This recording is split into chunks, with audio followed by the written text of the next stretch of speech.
We will start the non-basketball move section in the video with this example involving Evan Fournier and Grant Williams.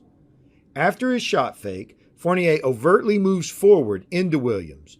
We can see that Williams' A to B movement was clearly well in front of Fournier and that there would have been no contact on the play but for Fournier's abnormal movement.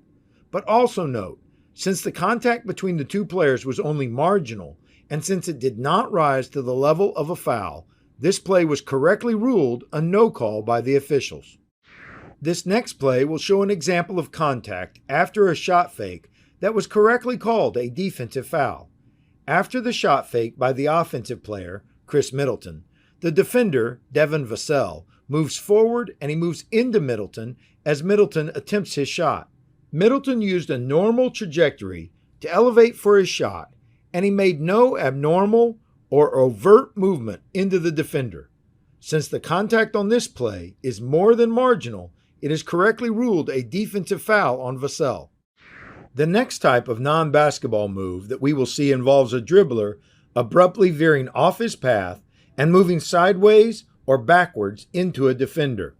The highlighted dribbler, Lonzo Ball, moves forward past his defender, Furkan Korkmaz, but Ball then abruptly moves to his left, initiating contact with Korkmaz.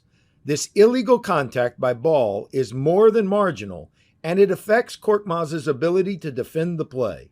This was correctly ruled an offensive foul by the trail official. Let's look at another example of a non-basketball move involving a dribbler abruptly veering off his path. The highlighted dribbler, Patrick Beverley, moves abruptly and overtly to his left, moving directly into the trailing defender, Thanasis Antetokounmpo. This illegal contact initiated by Beverley is more than marginal, and it clearly affects Antetokounmpo's ability to defend the play. An offensive foul was correctly called here. Next, we will see an example of marginal contact between the dribbler and his defender. We can see that the dribbler, Steph Curry, gathers the ball, and he then moves sideways to his left to initiate contact with the trailing defender, Reggie Jackson. But since the contact Curry initiated here was only marginal, and it did not rise to the level of a foul, a no call is the correct ruling. The final play in this section will show contact between a dribbler and his on-ball defender that results in a defensive foul. The dribbler, Trae Young, moves forward toward the paint, and he then stops short. The trailing defender, Bruce Brown, continues moving forward, and he makes more than marginal contact with Young, resulting in a defensive foul call. Please note that an offensive player is allowed to stop and shoot at any time, and the onus is on the defender to avoid initiating illegal contact.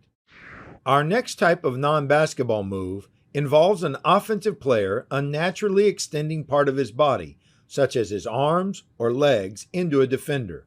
The offensive player, Cole Anthony, extends his right leg out to the side, and he makes marginal contact with the moving defender, Ish Smith, who is challenging the shot. Since this is only marginal contact that was initiated by Anthony, this play was properly ruled a no call. Now let's look at another play where a shooter extends part of his body outside his normal motion to shoot. Here, the offensive player, Amir Coffey, overtly extends his right leg out, and by extending his leg in this manner, he initiates more than marginal contact with the defender, Juan Toscano-Anderson. And while this play was ruled in-game to be a defensive foul on Toscano-Anderson, the proper call on this play would be an offensive foul on Coffey. The final type of non-basketball move to review is contact between an offensive player and his defender, where the offensive player uses his off arm to initiate contact. Here, the dribbler, Giannis Antetokounmpo, uses his off arm to hook the arm of the defender, Hassan Whiteside. This illegal contact impedes Whiteside's ability to continue defending the play. And although there was no call here, an offensive foul call on Antetokounmpo was needed on this play.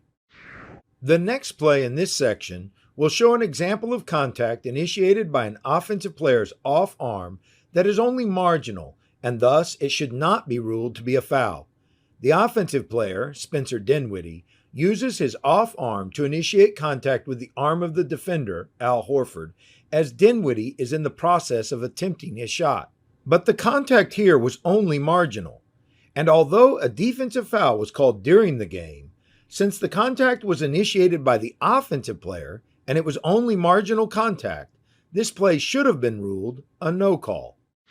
The final play in this section will show illegal contact initiated by the defensive player that occurs before the offensive player hooks the defender with his off arm. The offensive player, Kyle Lowry, drives to the basket, and his defender, Jalen Suggs, extends his forearm across the front of the driving Lowry. This is illegal contact by Suggs, and it occurs before Lowry then uses his off arm to initiate contact with that extended arm of Suggs. As the illegal defensive contact occurred first, this play should be ruled a defensive foul on Suggs.